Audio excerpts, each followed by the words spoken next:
What's up, YouTube? Welcome back to another video. And this video we're going to be having a simple GU breakdown, right? I'm going to go in GU. I'm going to show you a simple trade that I took last week on GU. When it comes to learning, many people learn different type of ways, right? You have people that are visual learners. You have people that can you just show them something and they get it right away. Or you have other people where they have to go through it many times, right? Everyone's different. Everyone learns different type of ways. That's basically the point of this video, is to show my thought process, and maybe that'll help someone learn in any type of way, right? Not everyone's the same. So before I get into that, right, if you want to join the Discord, the link is in the description, or you could email me, you could DM me on Instagram, whatever the case may be, right? So our mentorship is on the Discord. I don't do any other type of platforms or anything like that, right? If you want mentorship, you want to learn how to trade, you want to learn smart money, Wyckoff, whatever the case may be, or you just want to join the community or whatever the case may be, I do send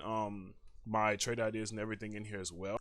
All right, so we are zoomed out on GU right now. I'm on the 1 hour time frame. I'm going to show you what I am looking at right now based on the 1 hour time frame, right? So I use the 1 hour time frame for my lower time frame structure, right? My overall structure, because as I explained before, we go with structure. We use structure on legs, right? So this whole thing down here is one leg, right? So this is one bearish leg to the downside. So all of this price action inside is order flow. Okay, all that is order flow, and all that is showing me bearish order flow. Cool. It's important that you understand that the bearish order flow concept and the order flow concept, because it's the main reason why I took this trade, right? So we are in this bearish leg. So I understand that overall GU is bearish. Okay, so now knowing that GU is bearish, we're not worried about the previous price action, because that's just a waste of time. All we need to know is GU has this bearish leg and we're bearish. Okay, cool. So the next thing that we want to worry about is order flow, right? So if GU is bearish, while we're going on this bearish order flow, so as you see these highs and these lows being formed, of course, we want to trade those highs and lows. We want to trade this bearish order flow, right? Cool. But as soon as this order flow shifts, as you can see, we shifted right here.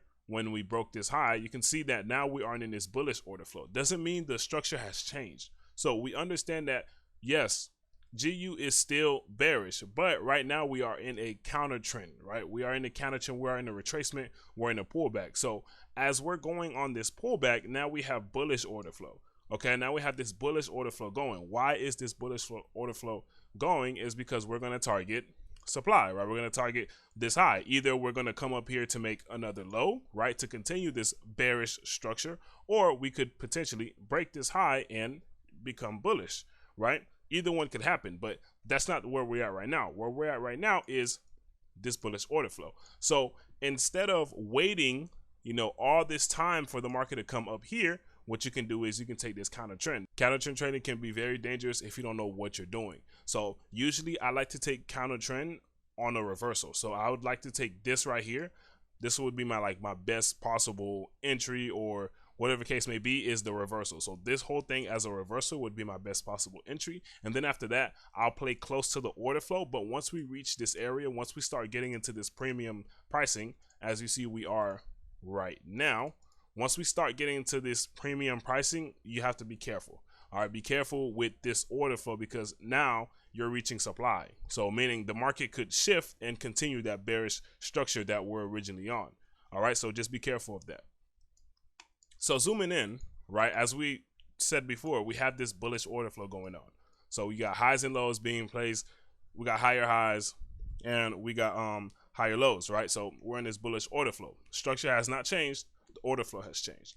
Okay, now let me go ahead and zoom in a little bit more. Okay, so essentially the same thing that I did with the structure, I'm going to do with the order flow. So now I understand that we are in this bullish order flow leg, quote unquote, right? This bullish order flow leg from this low to this high, because this low is what created this high. So now essentially I have 2 points of interest. I have my slingshot. The slingshot is this area right here, which is essentially the reaccumulation that caused the break of this high. So this is why I call it the slingshot, right? It's not my term. I didn't make it up. I got it from another content creator named Fibs and Profit. If you guys can search that up, if you guys want to look at them or whatever, but that's where I got the term from. It's not my term, but I like the term, so I'm gonna use it. Okay, so It's called a slingshot. So essentially what it means is this is the area where this is the demand zone where buyers got into the market that created this price action to actually invalidate this order flow high, right? Since that happened, this right here would become a point of interest. So essentially what I did was I went in here and I found what needs to be mitigated. Okay, inside this area, inside this reaccumulation zone, what needs to be mitigated. So essentially what I found was this 5-minute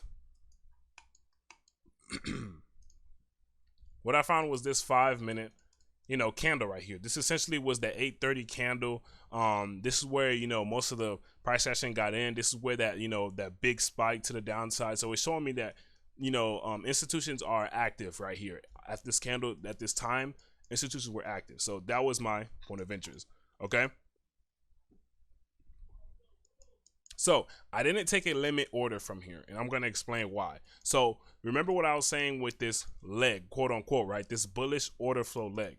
Now within this leg, we have 2 points of interest. We have the slingshot, of course, and then we have the origin. The origin is down here, right? This essentially is what's holding this bullish order flow bullish, right? So meaning if we were to invalidate this, right? If we were to invalidate this, technically we're still bullish until we invalidate this low. So that is why I didn't take a limit order from here. I didn't want to take that chance. Okay, I didn't want to take that chance in validating this area, and the market could still continue up because we haven't taken out this low, which is keeping our bullish order flow bullish, right? So this is the origin. So essentially I have 2 points of interest, meaning I'm looking for an entry in this area and I'm looking for an entry in this area, either one, right? This is going to be my first area to look for. This is going to be my second area to look for. All right. I don't usually take at all. I don't usually take limit orders from my slingshots because the slingshots could get invalidated. Doesn't mean they will, but there's a possibility. So I'd rather take a limit order on my origin because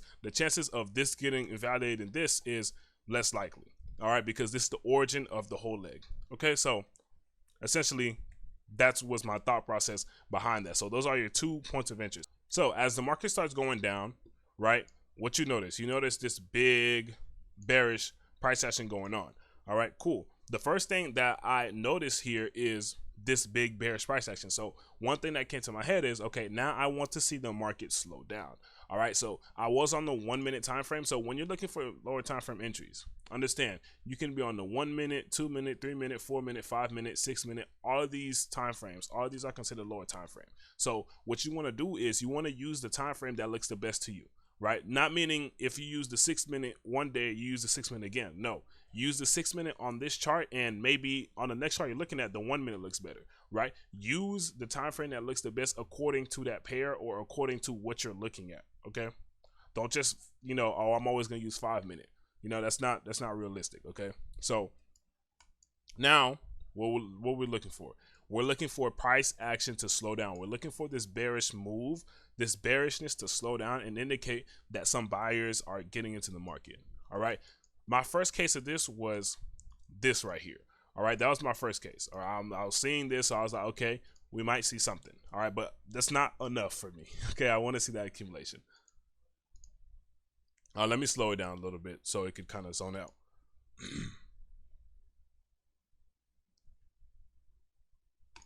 So this right here was proof to me that bearish has slowed down. All right, that was proof to me that these sellers has slowed down, and now buyers are looking like they're intrigued into the market. But that's still not enough. I need to see that accumulation. So far, I'm seeing a selling climax, right? We're seeing a selling climax.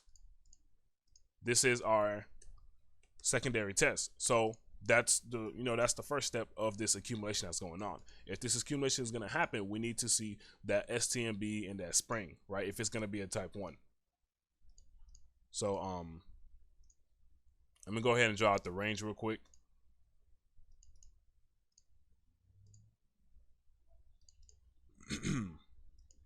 Let's watch this. All right, now one thing that caught my eye, right, is this.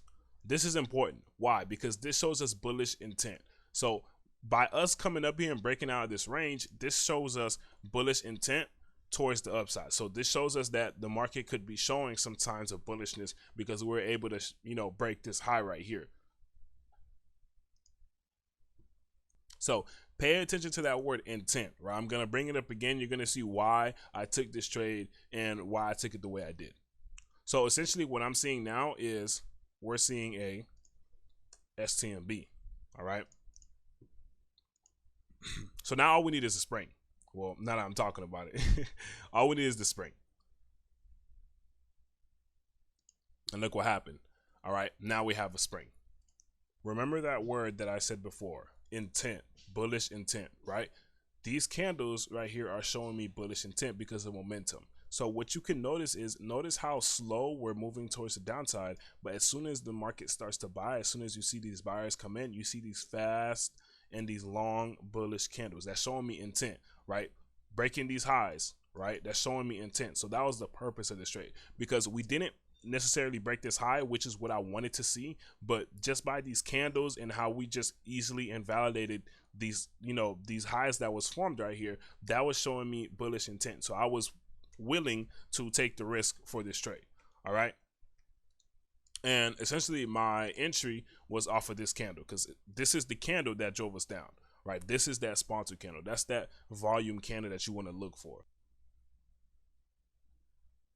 You can see exactly where we tapped in right here, and then you see this candle, bullishness, right? You can see what's going on in the candles. So when you're on this lower time frame, don't be scared of the lower time frame. You're gonna see what's going on in the candles. Look how this one candle took out both of these bearish candles right here, and then after that the market just took off. So I'm just gonna speed it up a lot more. Market just took off. Initial target was, you know, just a regular high, and to be honest, we went way farther than that. But you know, it is what it is. You could say that yes, you could have held the trade or whatever, but that's all just hindsight. And you know, when you're trading, have a clear target where you want. This was my original, you know, first target. After that, my other target was up here, so I was gonna, you know, leave some type of position running to just target up here. But let's be realistic. This was my first original target. All right. I hope that helped someone, right? Maybe you can, you know, kind of see a clear idea of how we look at the chart and, you know, how we analyze and stuff like that. It's really simple when you look at it. Okay. So, I mean, if you want more information on this and, you know, more in detail, you know, what, you know, accumulation is or whatever, what type of areas you're looking for or whatever the case may be, you have to join the mentorship. Everything's in the mentorship. Let me know what type of content you guys want to see. Let me know down in the comment section, whatever the case may be, whether it's more videos like this or if it's more, you know, informational videos, trading videos, whatever it is. Okay, so I'll see you guys in the next video. Peace out.